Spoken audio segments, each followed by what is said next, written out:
It's a 2-2 series, and it resets. So what's the key for the Mavs against the Suns in a 3-game series now? And who has the most on the line when it comes to the result of this series? We'll talk about all that and more on today's Locked On Mavs. I'm Luka Doncic, and this is Locked On Mavericks podcast. Hey, Dallas Mavericks are NBA champions. Bang! Bang! It's good! And the Mavericks have won the game! If you don't believe, you shouldn't be here.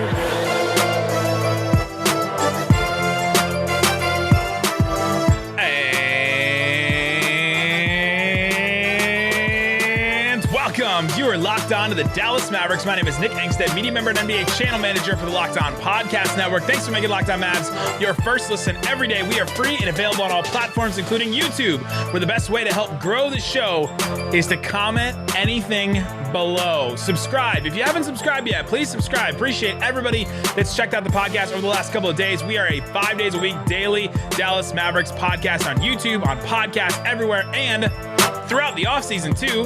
So let's say when the Mavs go win the title, we'll continue to do 5 days a week all throughout the offseason. Today's episode is brought to you by PrizePicks. Check out prizepicks.com. Use the promo code NBA. Go to the App Store and download the app today. PrizePicks is daily fantasy made easy. And joining me, as always, my co-host, contributor, and writer at Mavs.com, the Let It Ride righteous ruler, the One More Thing King. What you got for me, Isaac Harris? The 3-game series, baby. 3-game series. Best of 3. No, shout out to everybody who listened to our pod yesterday. Our highest downloaded post-game pod of all time.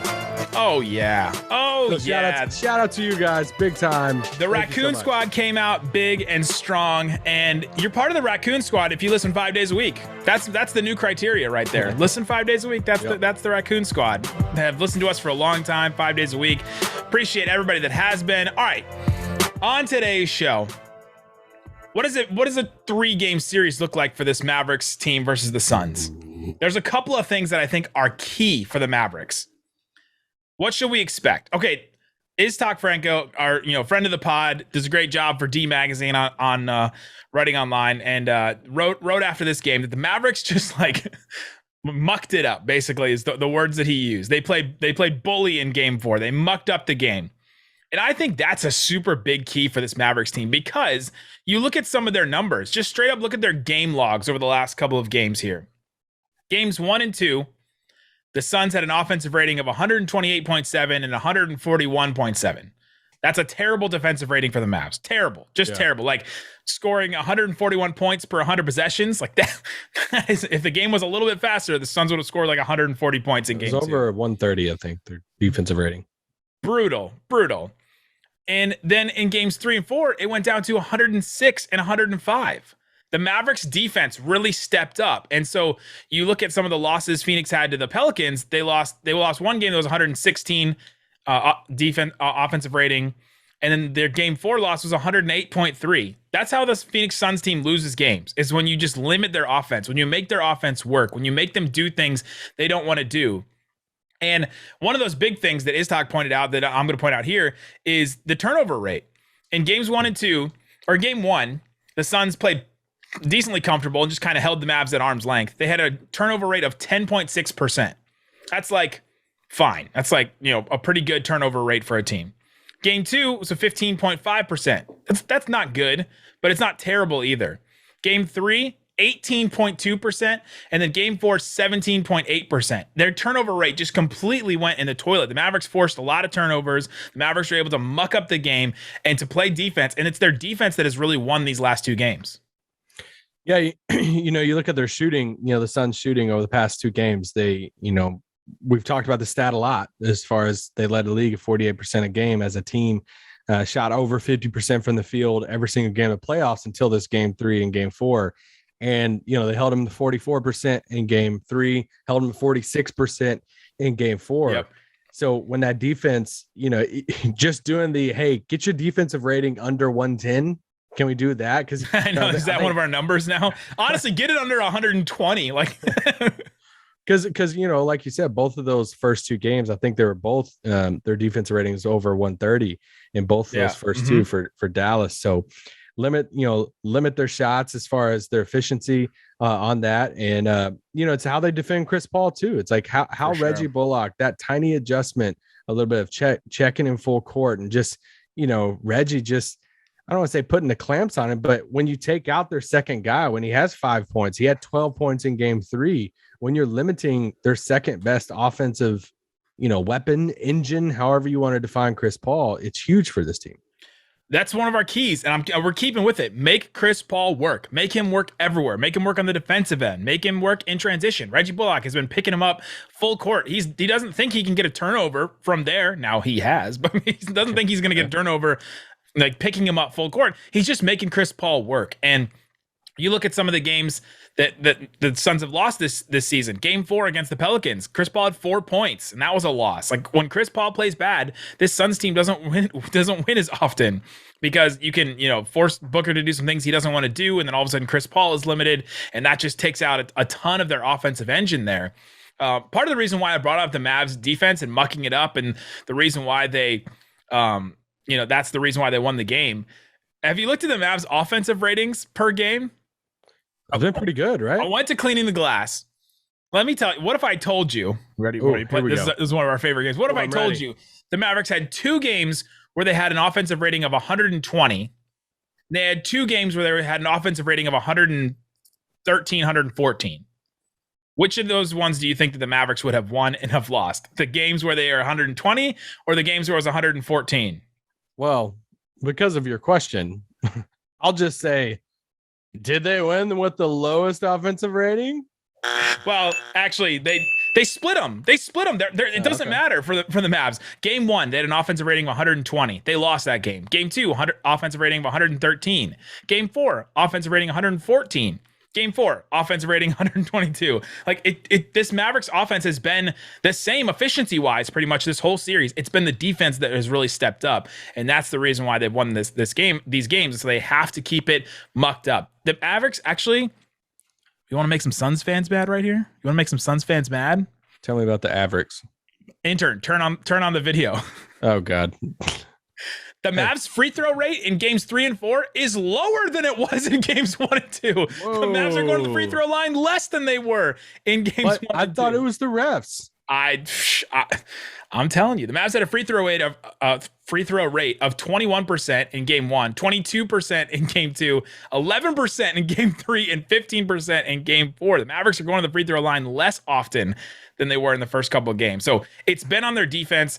The offense has been basically the same this entire time, but there's a couple of keys to the Mavericks offense that has been different. Now, follow me on this one.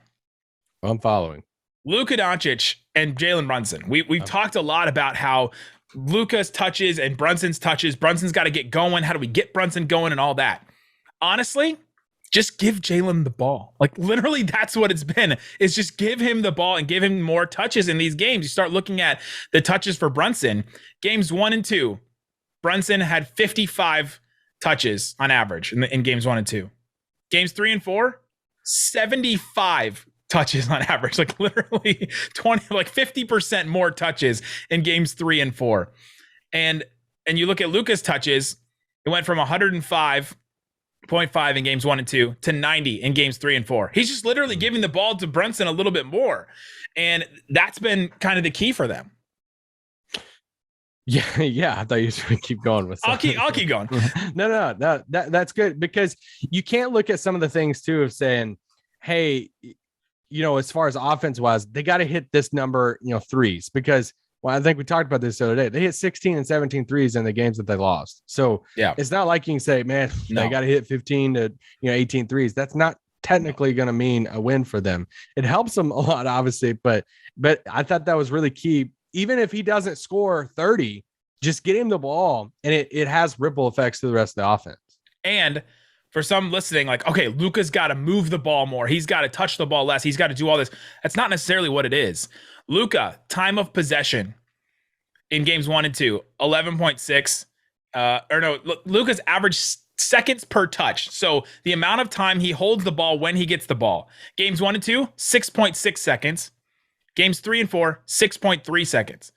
his touches aren't changing. The way that he's handling the ball and the way that he's carrying the ball and the way that he's carrying the offense is not changing. When he gets the ball, he still does the same things he did in games 1 and 2, still getting the same number of shots, still have the usage rate, all that kind of stuff. He's just literally touching the ball a little bit less and giving it up for Brunson. But then you look at Brunson's average seconds per touch, 3.4 in games 1 and 2, and then 4.5 in games 3 and 4. He's upped his touches a little bit more. They've upped his touch time on the ball, obviously, because he's getting more touches. And then his average seconds per touch, they're being more intentional, getting in the ball. It's not changing what Luka is doing when he has the ball. It's just literally giving Brunson a couple more opportunities a game, and that's been key to keep Luka fresh a little bit later, especially on defense, I think. And all of that just has worked out. I mean, mucking it up, Iztok's phrase, is the defense, but it's also Luka. Like Luka, when he plays offense right now, I was watching a couple of these ESPN shows. I think Jalen Rose is like, Luka just runs through guys. It's like, yeah, he does every single time. Luka. Have you watched Giannis?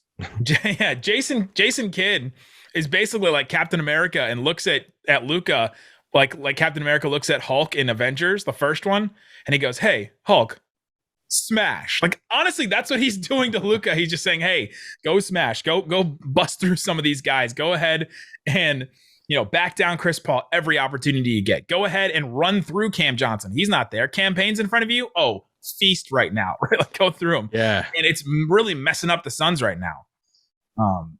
Yeah, can I take a drink? Am I allowed to take a drink on this pod? I just want to clear that by you.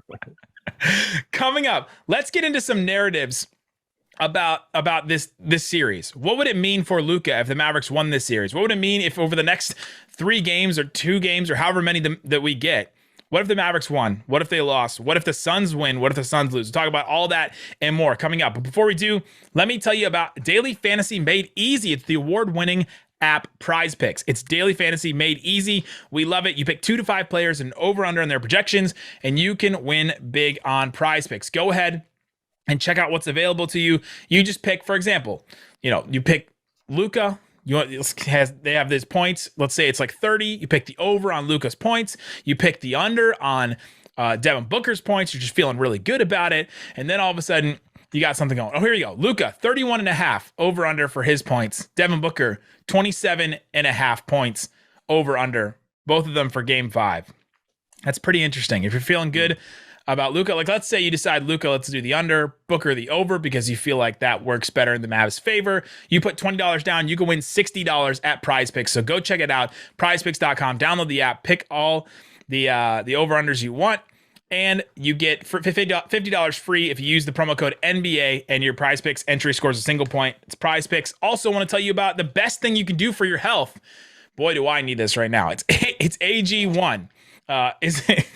Is it ironic that I got sick like literally a week after my AG1 ran out?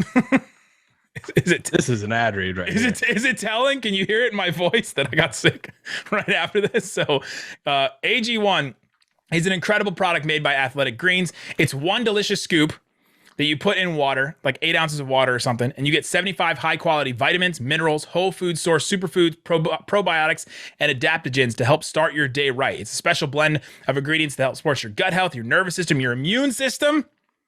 I needed that. I needed the immune system boosted on this one. So go check out Athletic Greens. They'll give you a free 1-year supply of immune-supporting vitamin D and 5 free travel packs. All you have to do is visit athleticgreens.com/NBA network, athleticgreens.com/NBA network. Thanks for making Locked On Mavs your first listen every day, Raccoon Squad. Make sure you go check out the Locked On NBA Big Board podcast with host Rafael Barlow, friend of the pod, DFW native, and he's joined by Richard Stamen. He's Mavs Draft, a couple other guys giving fans an in-depth look at the NBA draft, mock drafts, player rankings, great interviews. It's NBA Big Board podcast. It's free and available wherever you get your podcasts. All right, Isaac Harris. The narratives in this series are going to be wild, right? It's tied 2-2. The narratives are already wild about what does this mean for Chris Paul's legacy and all that. Who's the player the player or person that stands out to you the most as this narrative really, really interests me? Man, this is good because, when you look at the series as a whole between the Mavs and Suns, we obviously have this 3-game series, but majority of the pressure is on Phoenix. We were saying going into this, this series that hey, this is a win for a season for the Mavs because they got to the second round. And now, especially that they've won 2 games against the Suns, it's like, let's go. Okay, like this is a good next step. Like walking. Happy birthday, CP. So, there's no, we'll talk about some Mavs angles to this. Like if they win the series, lose the series, what's at stake for some of the Mavs? But I think the biggest one is this could be Chris Paul's like last run or last chance at a title, that if he goes out and they lose this series, like is this the last chance that he has at a ring? And I think it's massive for him when it comes to just legacy stuff. Like he's going to be considered one of the best point guards of all time. Like I get all of that, but we all know what the power of one ring to rule them all. What the power of at least one ring can do for your legacy. And the Mavs could end that this series. And it's not that crazy to think about, but yeah, his legacy, I think, is on the line the most with this series, because if you think about Booker, Ayton, Bridges, those guys are all pretty young, right? They haven't been in the league for that long. But Chris Paul, he's just turned 30. Does everybody know he just turned 37? Happy birthday, CP. And yeah, he's gonna be 38 in next year's playoffs. And can the Suns just add something else to like supplement if he has a decline or anything like that? How many players do we know that have had really good playoff runs in their 38th year? I don't know that anybody has. John Stockton, maybe. I don't know. I'm gonna go look it up. I mean, I'm sure he's good with numbers, but when you look at, maybe let's just continue with the Suns narratives in this third segment. We'll talk about the Mavs narratives, over these next 3 games. But I think DeAndre Ayton has some weird stuff on the line here that he's going to get paid, but I'm so fascinated by his future that Jason Kidd was 37 when the Mavs won the title in 2011. Oh yeah. But I thought you meant like 38 or above. Like if the Suns lose this series, does this change anything about how they view DeAndre Ayton's future? Like, I mean, he had 14 points the other night against the front line in which Dwight Powell played 9 minutes. So, and we love Maxi Kleber, but this is the type of like lineup team that you would hope, if you're going to pay massive money to DeAndre Ayton, your 7'1", big man, that this is the series that he would dominate, or this is series that he would take over and help put you over the top. Now, they obviously got to win 2 more games, and he can very well do that in two games. Sure. But if he continues playing like this, and let's say the Mavs win in 6 or 7, and he's putting up 14, 16 points a game, what does that mean for I just don't know. Like, what does that mean for his son's future? Yeah, all of that. Like, how much is he going to get paid? Especially if you just look at this series, and if he has another game, let's say the Suns have another game like game 2, right? Where they cruise and then they just dominate in the fourth quarter. Ayton played 18 minutes in that game. Like, he was not really a factor in that game at all, because it was because of foul trouble, right? And they just kept him out of that second half. They didn't even need him. It's so strange to watch him.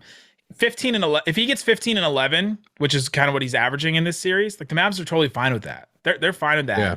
And he's just not getting that extra what they need, especially with Chris Paul limited over these last couple of games. He hasn't really stepped up. The Mavs have sort of taken him and neutralized him a little bit, which is wild to say, because they don't have the one-on-one defender, but they've been team defending. He's even gotten more offensive rebounds over the last couple of games. He had 4 offensive rebounds between games 1 and 2 total. He's had 10 offensive rebounds between games 3 and 4. That's the only kind of way that he's been scoring.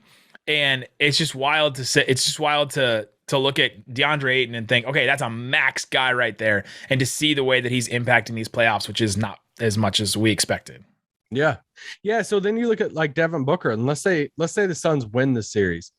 I think it's huge for a young star like this to go to 2 straight conference finals, potentially 2 straight finals. And whether they win it or not, it just kind of moves him up kind of a level there. And these young guys in the league that maybe some people before had him on the same level as like a Donovan Mitchell, to where if he goes to 2 straight conference finals or 2 straight finals, like he's in a different level than Donovan Mitchell.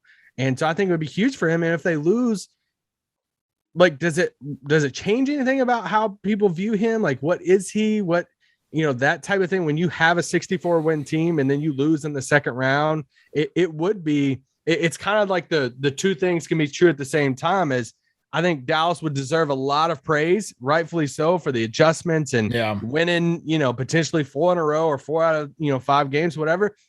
But there would also be a little bit of narrative too of, man, the Suns choked this away. They're a 64-win team, number one team in the league. That's what it would all be. It would just be like 2011 all over again, right? Where the Mavs do something, they do something incredible, but all the attention would be on the other team because they had such high expectations.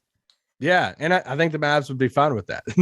I think they would be fine with riding the, hey, we don't deserve the credit thing. Well, let's go in the conference finals as the underdogs again. But it's really fascinating. Does the Mikal Bridges Defensive Player of the Year, if they lose this series, does that take a little shot?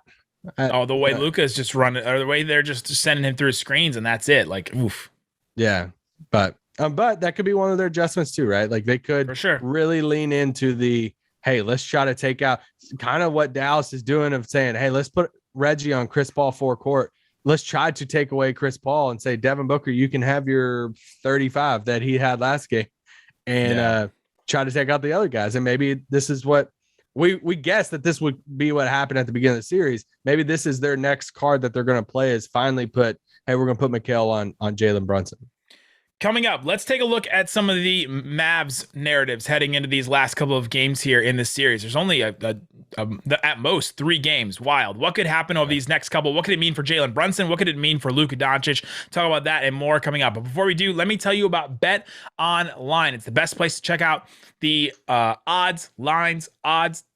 I said that already. Everything you need for betting on sports. You can check out Mavs, Suns. You can check out Warriors, Grizzlies, if you're still thinking that the Grizzlies have a chance here in this. You can check out Mavs, Suns. Said that already. You can check out Heat, 76ers. Heat are a 3.5 point favorite in the series against the 76ers. That's pretty wild. The Suns, by the way, still a 6-point favorite against the Mavs. So for everybody that's shaming me for saying I didn't believe in the Suns, go put your money where your YouTube comments are and go put some money on the Mavericks. Still a 6-point underdog against the Suns in the series. So go check it out at BetOnline. Head to the website today. Use your mobile device to learn more about the trends in action. It's BetOnline, where the game starts.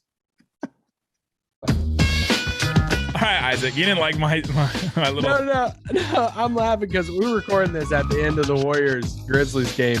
Yeah. And Steph Curry just said post-game to Jared Greenberg, I felt like we got traded to the Kings overnight. And I swear that's the funniest crap, man. Oh my gosh, that's incredible. Shout out to Matt George, great Marvin Bagley fan.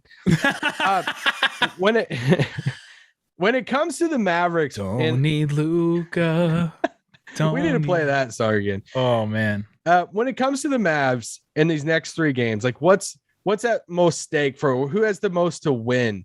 And let's just look at Brunson for a second, because I was talking to someone the other night and another media person, and we were talking about Brunson, and we're halfway joking of saying, how bad does Brunson wish this is going into game 3? How bad does Brunson wish that his playoff stuff just ended with the Jazz and he could ride into free agency and be like, hey guys.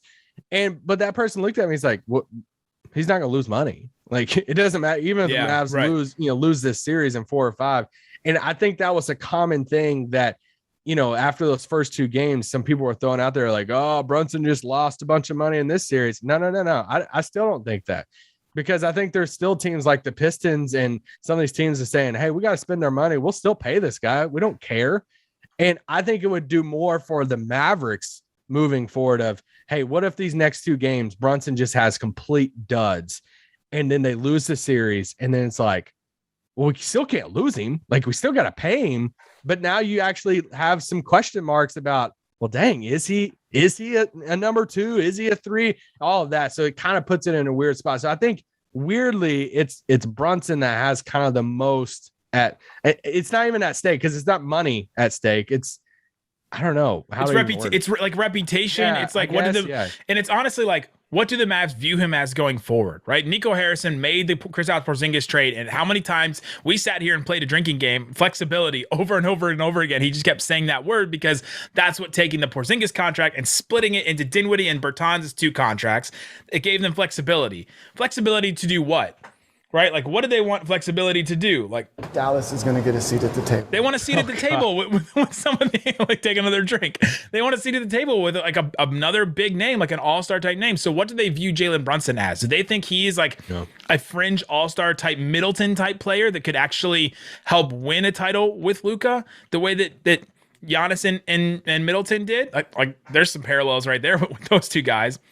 Do they think that? And for me, I look at these last 4 games and I say it's emboldened that opinion, because you look at the touch numbers that I just gave. Game 1, Brunson, 56 touches. Game 2, 55 touches. Game 3, 78 touches. Game 4, 71 touches.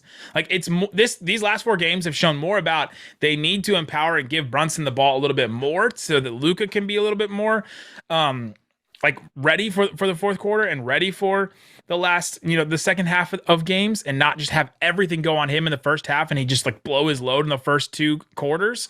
And then Jalen Brunson has, it's been key for the Mavericks to win these last 2 games, for him to be more involved. 28 points in game 3, 18 points in game 4, and they won both of those games, and they needed every one of those points that he got. Yeah, like, can you imagine if he had like a 35-point game in the game 5 and they win in Phoenix and he's like, he scores the most points, like that would be a massive game. Now, if he has 35 points and they lose, I don't know, maybe does that change anything, right? Like, does that change this narrative? Possibly. But I think that it's proven that Brunson is obviously key for this team. And yes. Yeah. When it comes to Luka, obviously if they lose the series, I nailed the end of that one. That was my best, great job on that. Have you ever? My best take. I remember my first podcast.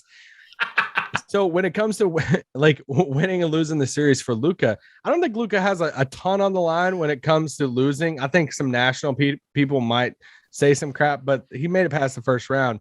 I think about the 3 teams Luka has played in the playoffs. I know those 2 Clippers teams with Kawhi and Paul George, and now this Suns team. Like, Luka gets a pass on these.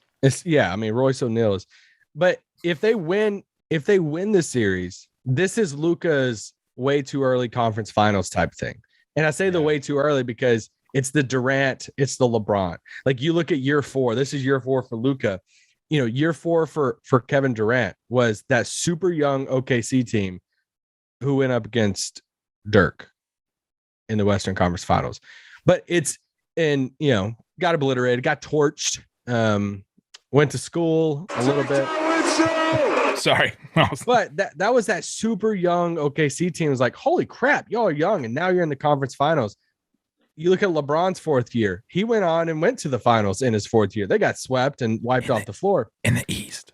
Yes, in the East. But it's like, that was, oh, crap. LeBron is super young, and now he's got his team in the conference finals. This would be that for Luka. Wow, you're 23, and now your playoff resume in your first 4 years is the playoffs 3 times and 1 conference finals in that. Like, either way, if they don't go to the conference finals, it's still pretty crazy. It's like, you've been in the playoffs 3 times out of your first 4 years in the league, and you've made it to the second round already, like all of that. But I don't think Luka, going a step further, I think Jason Kidd is playing with the most house money right now, because I think even if they lose this series, I think he's still going to get praise from a lot of people of like, wow, yes, like you got us over the hump, right? Like, you helped win a first round series. And if they did win this series, I think that's where the house money comes in, because then he's getting even more praise of, for sure, holy crap, like, you made it to a conference finals now in your first year in Dallas, and just the love fest for Jason Kidd as a coach would start to unravel. Yeah, he would get a ton of credit. He's gonna get a ton of credit. Did you end that worse than my last? Unravel, but you see what I'm saying. Unfold. He's going head to toe with some of the best coaches. Head to toe, baby. He's going to get credit, and he should already get credit, right? Especially these last couple of games, the adjustments that they've made, this coaching staff has made. He's going to get credit, and he's definitely playing with house money, because he has nothing to lose. Monty Williams just got Coach of the Year, and if Coach of the Year goes out in the second round to a team that they were favored by the entire, that's more pressure on you than what Jason Kidd has on him. Yeah. Can I ask you a question about the Mavs role players? Tim McMahon tweeted out a thing about the role players when it comes to a 3-point percentage for the playoffs. I think it was earlier today. And I was going to throw this out there. Maxi Kleber for the playoffs from 3-point, 49%. Dorian Finney-Smith, 43%. Reggie Bullock, 40%. Now, take that 3-point shooting, now factor in their defense. Yeah. When it comes to the Mavs role players, those 3 guys, have they already done enough for you to say they're legit role players? We don't need to upgrade them. We have been saying this for like 3 years. I know. We have been saying this for 3 years. Some people are like, I can't believe you didn't believe that they were going to beat the Suns. I can't believe some of you guys were trying to get rid of Dorian and Maxey and Bullock, because we've been trying to tell you that these three guys specifically are incredibly good role players for the Mavericks and incredibly valuable players and archetype players for across the league. Every single player would want all 3 of those. Every single team would want all 3 of those guys and would find a way to fit all 3 of those guys into their rotation. Every team needs those, right? It was the fringe guys. It was the number 2 spot. It was the number 3 spot in the offense. Those are the ones that the Mavericks have needed to upgrade over the last couple of years, and Jalen Brunson has helped them upgrade that. And so it's not going to change anything but what I believe about Bullock and Dorian Finney-Smith and Maxey in my mind. I'm with you in that, because I was thinking, I'm like, all right, what if they go out and they lose the next 2 games? Is there something that would change my mind about those role players, those 3 guys specifically? Well, nothing's changing my mind about Dorian. Oh, nothing ever. No, love that guy. The Dorian tattoo schedule for next week. But I think that's because that's going to be the conversation. If the Mavs lose this series, well, where's the upgrade spot? Because you look at me like, well, dang it. I mean, we got pretty much everything you wanted to out of Dorian Finney-Smith. Yep. Reggie Bullock's defense on Chris Paul. Maxey shooting 50% from 3, being able to switch. I mean, look at Steve Jones on Twitter, guys, and look at this clip. Yeah, he pointed out stuff. like the ability to have Maxey switching on to Devin Booker. Like, you can't find bigs like that in the league. So I think it's that conversation would just shift back to the conversation we've been having for the past 3 years, is the number 2 spot. And is that if they lose the series, I think the focus shouldn't be those 3 guys. It would lean towards, hey, who's the second and third best guy on this team? Yeah, exactly. That's exactly what the Mavericks need. And that's, if we're looking at some narratives, what's Nico Harrison's narrative after this if the Mavericks lose this series? Or if the Mavericks win this series? What if the Mavericks win this series, then they win the next one? Because I don't know if Golden State's looking super difficult right now, especially if they just turned into the Kings overnight. But what if they win the next series and then they go to the finals? Then all of a sudden is Nico Harrison and Mark Cuban going to go, well, we got everything we need. We made it to the finals. We just have to maybe upgrade on the edges and then just run it all back, right? Is that the narrative you think comes out of this?